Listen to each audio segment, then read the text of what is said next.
जय हिंद दोस्तों। तो आज के इस वीडियो में हम बात करने वाले हैं जो पेड़ के पत्तियां होती हैं, पत्ती के बारे में, पत्ती के भाग के बारे में जानेंगे तथा पत्ती में क्या क्या पाया जाता है इसके बारे में जानेंगे। पत्तियां हरी क्यों होती हैं इसके बारे में जानेंगे और पत्तियों के वेन के आधार पर पत्तियां कितनी प्रकार की होती है, इन सब के बारे में इस वीडियो में हम लोग जानेंगे। तो आइए स्टार्ट करते हैं। तो सर्वप्रथम हम ये जानते हैं कि जो पत्तियां होती है वे कहां से जुड़ी रहती हैं। तो आइए चित्र के माध्यम से समझते हैं। तो जैसे मान लीजिए यह कोई किसी वृक्ष का तना है। मान लीजिए यह क्या है, यह है स्टीम, तना। तना को इंग्लिश बोलते हैं स्टीम। और यहां से जो पत्ती जुड़ी रहती है वह तने से होकर जुड़ी रहती है। तो मतलब यह कौन सा भाग है, यह है पेस्टियोल। जो पेस्टियोल होता है ना, वह पत्ती को ऊपर की तरफ उठाए रहता है। कभी भी अगर आप देखेंगे पत्तियों को, तो जैसे मान लीजिए कोई भी पादप है ना, तो ऐसे पेस्टियोल निकले रहेंगे और यहाँ ऐसे ऐसे पत्तियां जुड़ी रहेंगे, ऐसे पत्तियां जुड़ी रहेंगे। तो यह कौन सा भाग हो गया, यह हो गया पेस्टियोल। यह हो गया पेस्टियोल। यह हो गया पेस्टियोल। यह हो गया स्टीम, यह हो गया पेस्टियोल। अब पेस्टियोल से हमारी पत्ती जुड़ी रहती है जिसके बारे में हमें पढ़ना है। पेस्टियोल से ये हमारी पत्ती जुड़ी है। ये हो गया हमारी पत्ती। पेस्टियोल से ही हमारी पत्ती जुड़ी होती है। अब आइए, हमने जाना कि जो पत्ती जुड़ा है वह किससे जुड़ा है, पेस्टियोल से। तो आप पत्ती के भाग के बारे में जान लेते हैं। तो पत्ती का यह जो नुकीला वाला भाग होता है इसे बोलते हैं अपेक्स। जो नुकीला वाला भाग होता है इसे बोलते हैं अपेक्स। और जो यह बाहरी भाग है इसे बोलते हैं मार्जिन। इसे बोलते हैं मार्जिन। और यह जो मध्य वाला यह जो लाइन गया है, आप लोग यहां पर देखिए, यह लाइन जो गया है इसे बोलते हैं मिड रिब। इसे बोलते हैं मिड रिब। Mid rib. फिर इसके बाद यहां से जो मिड रिब से एक ऐसे ऐसे संरचना निकला, ये वाला, ये तो इसे क्या बोलते हैं, इसे बोलते हैं वेन, सिरा। और वेन से आप देखेंगे पत्तियों में कुछ ऐसे ऐसे स्ट्रक्चर बने रहते हैं। सभी पत्तियों में प्रायः पाया जाता है, कुछ पत्तियां ही ऐसे होते हैं जिसमें नहीं। तो यह क्या हो गया, यह हो गया वेनलेट। यह हो गया वेनलेट। तो पत्तियों के इतने ही प्रकार होते हैं। जो पत्तियां होती हैं, जो इसका नुकीला भाग होता है इसे अपेक्स बोलते हैं। फिर इसके बाद यह जो पत्तियों का बाहरी भाग है इसे मार्जिन बोलते हैं। फिर पत्तियों के जो एक छोर से दूसरे छोर को मिलाने वाली पतली लाइन जैसी संरचना होती है उसे मिड रिब बोलते हैं। और मिड रिब से एक संरचना निकलती है ऐसे, इसे बोलते हैं वेन। फिर वेन से संरचना निकलती है ये सभी, तो इसे बोलते हैं वेनलेट। तो ऐसे ही हमारी पत्तियां होती हैं। पत्तियों का स्ट्रक्चर कुछ इस प्रकार से होता है। तो आप लोग जान गए पत्तियों के बारे में। अब आइए, पत्तियों में जो क्लोरोप्लास्ट और क्लोरोफिल होता है इसका क्या कार्य है, आइए इसके बारे में समझते हैं। तो क्लोरोप्लास्ट क्या होता है, तो जैसे मान लीजिए यहां पर यह कोई यह स्टीम हो गया, और स्टीम से यह हमारा पेस्टियोल हो गया। अब आप जानते हैं पेस्टियोल पत्ती को उठाए रखता है। फिर जैसे मान लीजिए यहां से एक पत्ती हो गई, ये पत्ती हो गई, और ये हो गया मिड रिब। यहाँ पर हम वेनलेट नहीं बनाएंगे। तो आप देखेंगे ना, जो क्लोरोप्लास्ट होता है वह ऐसे कुछ हरे रंग के धब्बे नुमा ऐसे होता है। जो हमारा क्लोरोप्लास्ट होता है ना, वह ऐसे हरे रंग के धब्बे नुमा कुछ होता है, बहुत हल्का होता है। आप लोग अगर देखेंगे तो आप लोगों को दिख सकता है, ऐसे ही होता है, ऐसे ही होता है। इसे क्या बोलते हैं, इसे बोलते हैं क्लोरोप्लास्ट। इसे बोलते हैं क्लोरोप्लास्ट। जो पत्तियों में इस प्रकार के धब्बे नुमा संरचना होती है, हालांकि ये आर पार नहीं होती है, सतह पर होती है और हल्के धब्बे नुमा, हरे आकार में धब्बे नुमा होती हैं। तो इसे बोलते हैं क्या, क्लोरोप्लास्ट। इसे बोलते हैं क्लोरोप्लास्ट। और यह क्या करता है, तो यह फोटोसिंथेसिस की क्रिया करता है।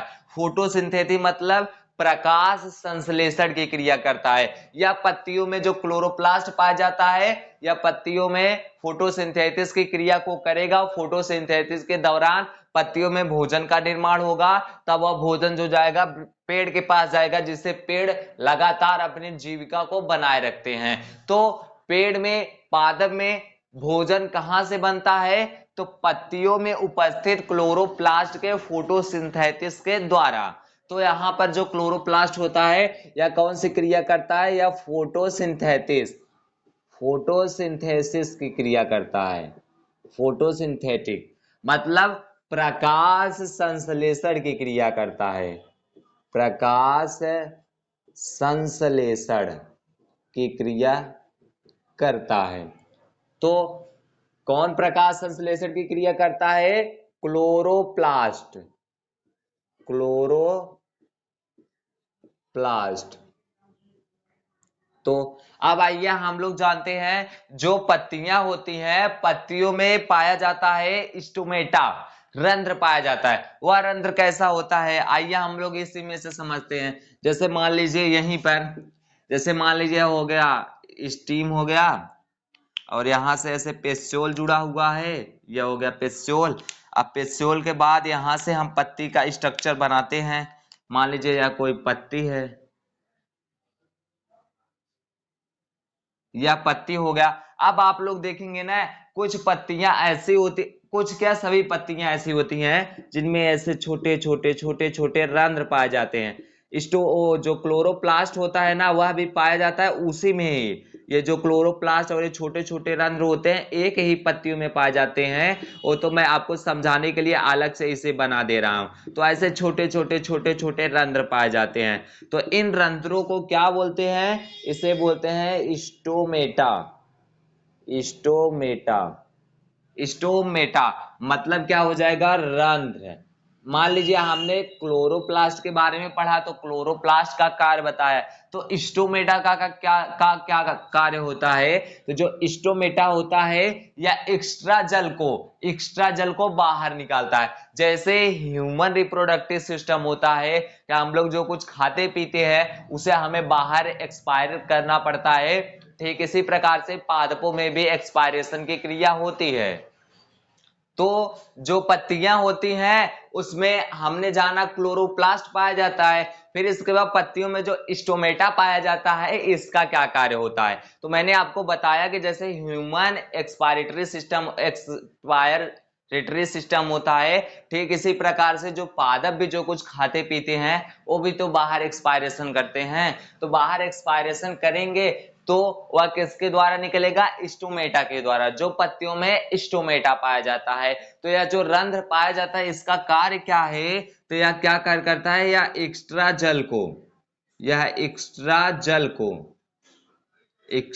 जल को बाहर निकालता है। एक्स्ट्रा जल को बाहर निकालता है। और क्या करता है? गैसों का आदान प्रदान करता है। गैसों का आदान प्रदान करता है। गैसों का आदान प्रदान।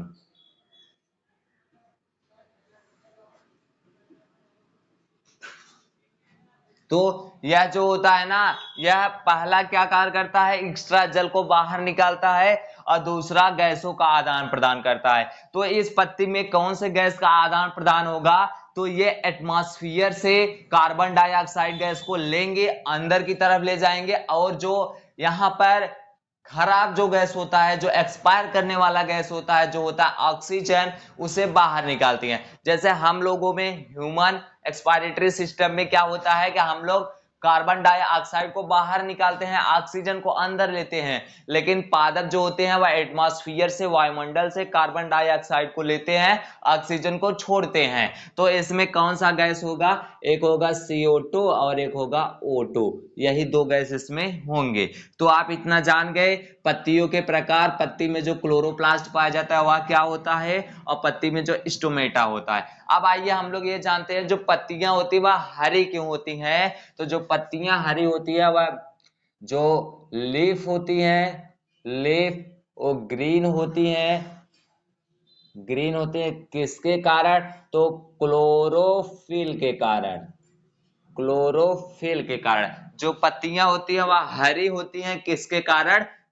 क्लोरोफिल के कारण होती हैं। तो आप लोग यहां पर जान गए। तो अब आइए हम लोग जानते हैं how many types of leaf, पत्तियां कितनी प्रकार की होती हैं। तो आइए हम लोग पत्तियों के प्रकार के बारे में जानते हैं। तो अब हम लोग जानेंगे पत्तियों के प्रकार, पत्तियों के प्रकार। तो आइए पत्तियों के प्रकार के बारे में जानते हैं। तो जो पत्तियां होती हैं वह दो प्रकार की होती हैं, एक होता है सरल पत्ती, एक होता है संयुक्त पत्ती। एक होता है सरल पत्ती, एक होता है संयुक्त पत्ती। संयुक्त पत्ती। तो जो पत्तियां होती हैं वह दो प्रकार की होती हैं। अब जो सरल पत्ती है, यह पत्तियां कैसे होती हैं? तो मतलब इस प्रकार के पत्ती का जो मार्जिन होता है, जो किनारा होता है, वह एकदम सिंपल होता है। और इस प्रकार के पत्ती का जो मार्जिन होता है वह कटा हुआ होता है। तो आइए लिखते हैं इसका जो मार्जिन होता है। अब मार्जिन क्या होता है? यहां पर देखिए, इसका सबसे बाहरी वाला भाग होता है, पत्ती के बाहरी वाला भाग मार्जिन होता है।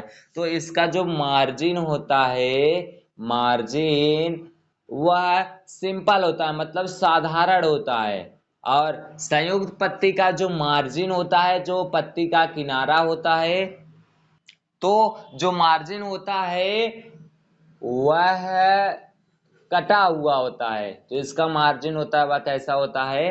कटा हुआ। अभी मैं आपको इसको डायग्राम के हिसाब से समझा दूंगा। तो बस आप इतना जानिए, जो सरल पत्ती का मार्जिन होता है वह कैसा होता है? सिंपल, मतलब कटा हुआ नहीं होता है। और इसका कटा हुआ, जैसे यहाँ पर इसे यहाँ पर लिख देते हैं, कार्बन डाइऑक्साइड है और O2 है ना। यहाँ पर इसका चित्र कैसा होगा? जैसे मान लीजिए यह हो गया स्टीम, यह हो गया पेस्टोल। अब पेस्टोल से यह पत्ती ऐसे जुड़ी हुई है, पेस्टोल से यह पत्ती ऐसे जुड़ी हुई है। तो यह पत्ती कैसी है? सरल पत्ती है। यह पत्ती कैसी है? सरल है। और जैसे यह किसका पत्ती है? मान लीजिए जैसे यह हो गया आम का पत्ती। फिलहाल तो लंबा होता है, लेकिन इतने में ही समझ लीजिए। या जैसे मान लीजिए, आइए लंबा ही कर देते हैं।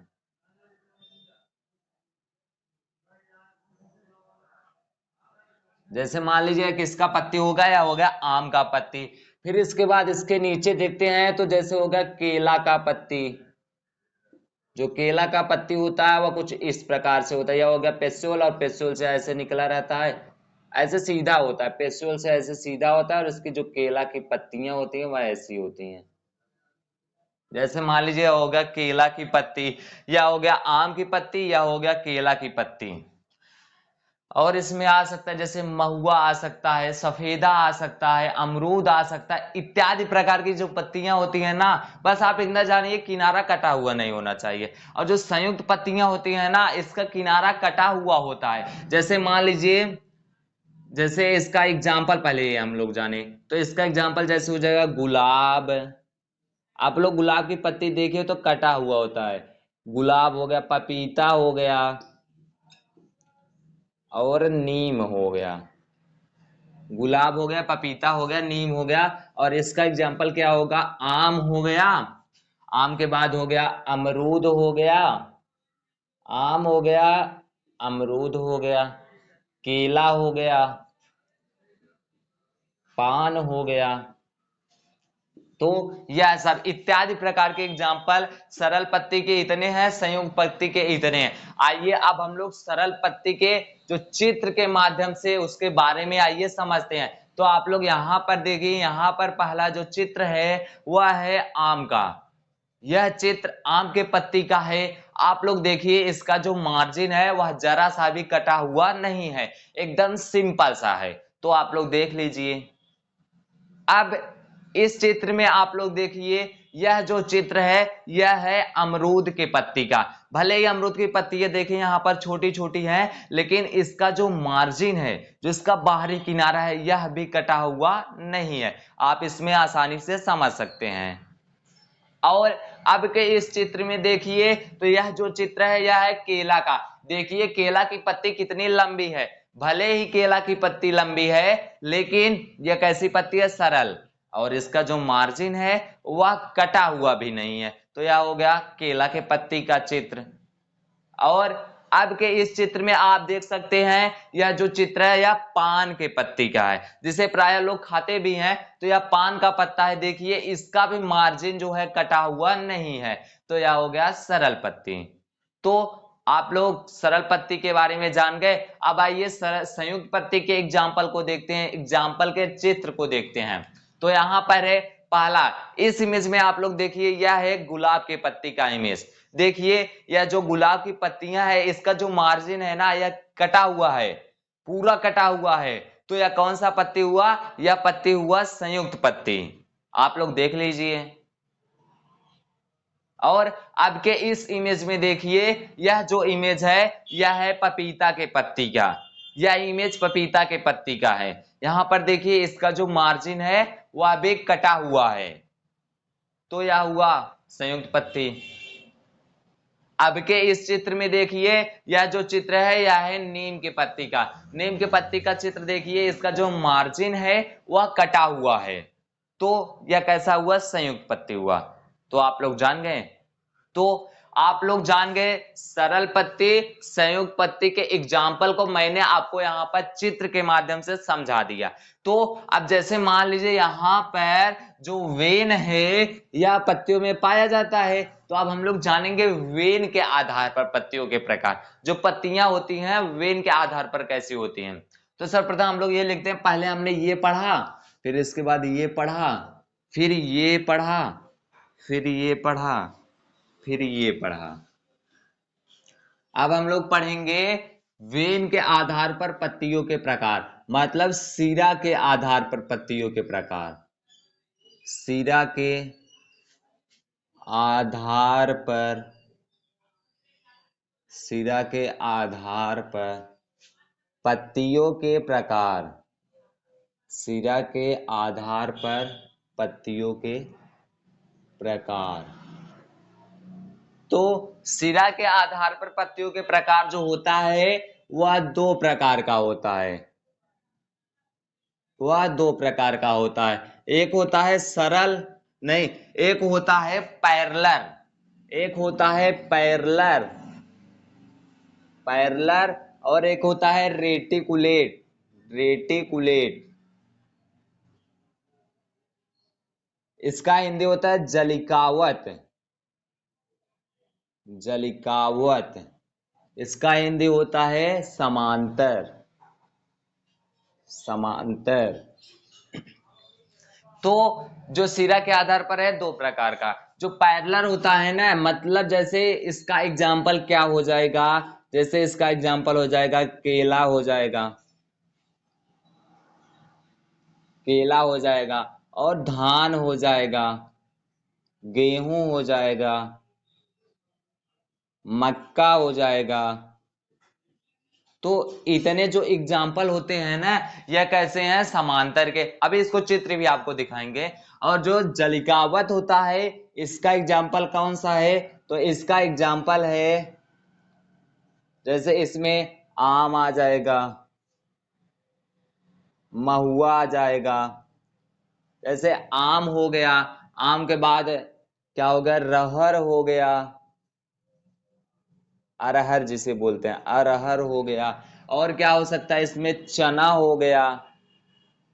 तो इतने प्रकार की जो पत्तियां होती है ना ये कैसे होते हैं, जलिकावत। जैसे जो पैरेलल पत्तियां होती हैं, जैसे मान लीजिए या स्टीम है या है, अरे जो पत्तियां होती हैं या चाहे जिस प्रकार के, जैसे मान लीजिए केला का है ना, तो इसका जो या वेन होगा, क्योंकि वेन के आधार पर हम लोग बांट रहे हैं, तो इसका वेन जो होगा ऐसे समांतर होगा, ऐसे पैरेलल होगा, ऐसे एकदम एक दूसरे के समांतर होगा। तो यह कैसी पत्तियां हो जाएंगी, पैरेलल। इसी प्रकार से धान में भी होता है, गेहूं में भी होता है, और मक्का में भी होता है। और यहाँ पर देखिए जो आम का है, आम की जो पत्तियां हैं, मान लीजिए जैसे यह हो गया स्टीम हो गया, स्टीम के बाद यह पेस्योल हो गया, अब पेस्योल के बाद यह हो गया आम की पत्तियां, आम की पत्तियां के बाद यह मिड रिब हो गया।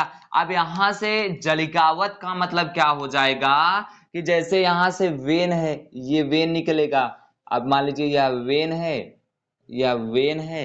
अब वेन से यहाँ पर ढेर सारे ऐसे वेनलेट निकले रहेंगे। तो जब ये वेनलेट निकलेंगे ना तो यह जालीनुमा संरचना को बनाएंगे ही। जालीनुमा संरचना को बनाएंगे तो यह कैसा हो जाएगा, यह हो जाएगा जलिकावत, यह हो जाएगा जलिकावत संरचना, यह हो जाएगा जलिकावत। अब जब ढेर सारे वेन रहेंगे तो मतलब एक प्रकार से वह जालीनुमा आकार बना लेंगे ना, तो इस प्रकार की पत्तियां जलिकावत होती है। आइए अब इसका हम लोग रियल इमेज समझते हैं। तो सर्वप्रथम हम लोग जानेंगे पैरेलल पत्ती के एग्जाम्पल के चित्र के बारे में। तो यहां पर आप लोग देख सकते हैं यह जो पत्ती है यह पत्ती केला का है। देखिए केला का पत्ती इस प्रकार से होता है और इसका जो यहां पर वेन है देखिए एकदम समांतर है, एक दूसरे के एकदम समांतर है। आप लोग आसानी से देख सकते हैं इसमें, तो आप लोग देख लीजिए। और अब के इस इमेज में देखिए यहां पर जो है यह इमेज यह है धान के पत्ती का। देखिए धान की पत्ती एकदम सिंपल होती हैं, ऐसे इस पे जो धान की पत्ती है ऐसे देखिए एकदम सीधे सीधे इस पे वेन पाए जाते हैं। अगर कभी इसको तोड़ेंगे ना तो यह सीधे एक लाइन में टूटेगा। यह है धान के पत्ती का इमेज, आप लोग देख लिए। आइए नेक्स्ट चित्र में देखते हैं। तो यह जो चित्र है यह है गेहूं का चित्र। यह चित्र जो है गेहूं का चित्र है। गेहूं का चित्र आप लोग देखिए कि कितना आसानी से गेहूं का चित्र यहां पर दिखाई दे रहा है। और इसका भी जो वेन है वह भी ऐसे ऊर्ध्वाधर है। देख लीजिए आप इस इमेज में ऊर्ध्वाधर है एकदम। तो यह कैसा हुआ, यह हुआ हमारा पैरेलल समांतर पत्ती। और अब के इस एग्जाम्पल में आप देखिए यहां पर है मक्का, यह है मक्का के पत्ती का चित्र। यहां पर देखिए इसका भी जो पत्ती है ना, इसका भी जो सिरा है वह भी कैसा है, ऊर्ध्वाधर है। अगर कभी इसको भी ऐसे फाड़ेंगे ना तो यह एक सीधी लाइन में फटेगा। तो यह क्या हो गया, यह हो गया मक्का का चित्र। तो आप लोग समांतर पत्ती के चित्र के बारे में जान लिए। अब हम लोग जानेंगे पैरेलल रेटिकुलट रेटिकुलट जलिकावत पत्ती के चित्र के बारे में। तो इस चित्र में आप लोग देख सकते हैं यह है आम के पत्ती का चित्र, यह है आम के पत्ती का चित्र। यहां पर देखिए ढेर सारे इसमें वेन है और वेन से ढेर सारे वेनलेट निकले हुए हैं। तो यह किसका आकार बना रहे हैं, जाली नुमा आकार। तो यह कैसी पत्ती हो गई, जलिकावत पत्ती हो गई। और अब के इस एग्जाम्पल में आप देखिए यह है रहर के पत्ती, रहर के पादप का पत्ती। यह भी देख लीजिए भले ही छोटा है लेकिन इसके अंदर ढेर सारे वेनलेट पाए गए हैं। और वेनलेट पाए जाने के कारण यह कैसा हो गया, जाली नुमा हो गया, जाली नुमा इसका स्ट्रक्चर हो गया। और आपके इस एग्जाम्पल में आप लोग देखिए यह जो एग्जाम्पल है यह है चना का, चना के पादप के पत्ती का। हालांकि यह खाया भी जाता है। तो देखिए भले ही यह छोटा है लेकिन इसमें जो है ढेर सारे वेनलेट पाए गए हैं, जलिकानुमा आकृति को बनाए हुए हैं। तो जो चना का पत्ती यहां पर है यह कौन सी पत्ती हो गया, यह हो गया रेटिकुलेट पत्ती। तो आप लोग समांतर पत्ती व जलिकावत पत्ती के बारे में जान गए। तो अब आइए जानते हैं कि मतलब इस प्रकार के जो पादप होते हैं ना, इनके जो सीड होते हैं वह किस प्रकार के होते हैं। तो जो पैरेलल समांतर पादप की पत्तियां होती हैं, जो इसके सीड होते हैं, इसके जो बीज होते हैं वह कैसे होते हैं, अकेले होते हैं। मतलब केवल एक ही सीड होता है, एक ही सीड। मतलब इसके कहने का क्या कि अगर हम लोग इसे तोड़ेंगे तो यह दो नहीं हो सकता है, केवल एक ही होता है। और जो रेटिकुलेट पत्तियां होती हैं, जलिकावत पत्तियों के पादप के जो बीज होते हैं वह कैसे होते हैं, अगर हम लोग इसे तोड़ेंगे तो यह दो खंडों में आसानी से विभाजित हो जाएगा। मतलब यह द्विबीजपत्री हो जाएगा, दो बीज हो जाएंगे इसमें, इसमें दो बीज हो जाएंगे। और इसमें केवल एक ही बीज रहेगा और इसमें दो बीज। जैसे मान लीजिए अब चना है, अब चना को हम लोग तोड़ेंगे तो वह दो भागों में बढ़ जाएगा ना। तो इससे क्या पता चलता है, जिसमें दो बीज होंगे वह दो बीजपत्री और जिसमें एक बीज होगा एक बीजपत्री। मतलब यह हो गया हमारा मोनोकाट, यह हो गया डाइकाट। इससे एक बात हमें पता चलता है कि जो मोनोकाट की पत्तियां होती हैं वह कैसी होती हैं, समांतर होती हैं। जो डाइकाट की पत्तियां होती हैं वह कैसी होती हैं, रेटिकुलेट होती हैं। तो आप लोग जान गए, तो इतना जान गए। अब आइए हम लोग जानते हैं पत्तियों का रूपांतरण। मतलब जो पत्तियां होती हैं वह कांटे में कैसे चेंज हो जाती हैं, इन सब के बारे में जानेंगे। तो हमारा 7वां जो है वह है पत्तियों का रूपांतर। पत्तियों का रूपांतर।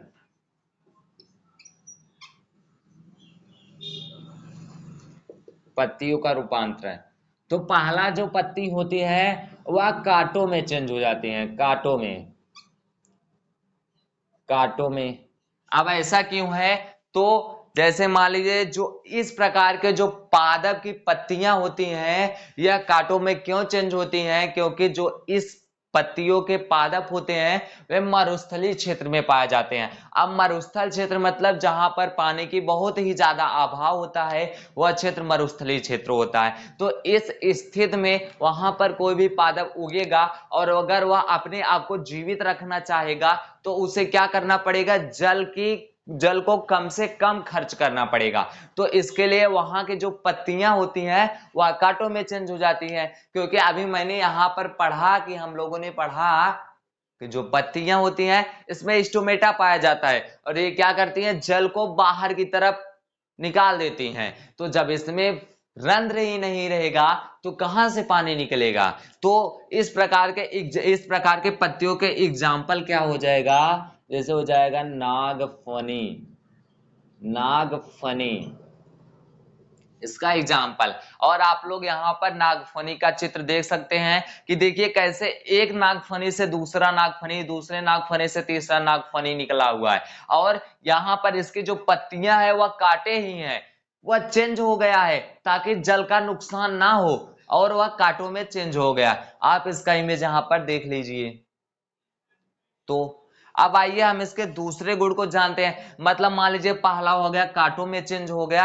अब दूसरा जैसे पत्तियां जो होती है ना, वह जो मरुस्थलीय क्षेत्र में पत्तियां पाई जाती हैं वह जैसे कुछ हो जाते हैं मांसाहारी पौधे के रूप में हो जाते हैं। जो पत्तियां होती हैं वही मांसाहारी पौधे में पाई जाती हैं।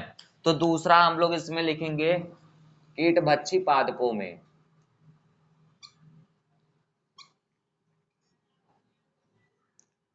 कीटभक्षी पत्तियों में, पादप नहीं, कीटभक्षी पत्तियों में।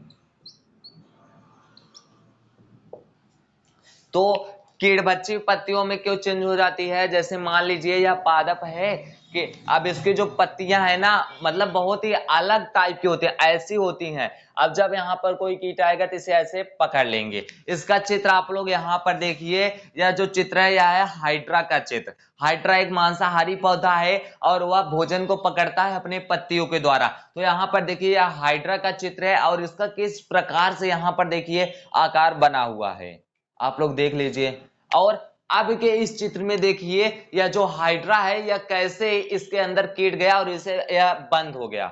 मतलब पहले खुला रहेगा, कीट गया फिर बंद हो गया। पहले में हमने हाइड्रा के चित्र में खुला हुआ देखा, अब के चित्र में बंद हुआ देखा। यह कोई दांत और मुंह जैसा संरचना नहीं है, यह पत्ती ही है, उसका कुछ ऐसा ही संरचना है। अब इस प्रकार की जो पत्तियां होती हैं आप इमेज में देख रहे हैं, यह क्या करता है? कीट को मारेगा, कीट के अंदर से नाइट्रोजन को निकालेगा और अपने उसके अंदर जो नाइट्रोजन की आपूर्ति रहेगी उसे पूर्ति करेगा।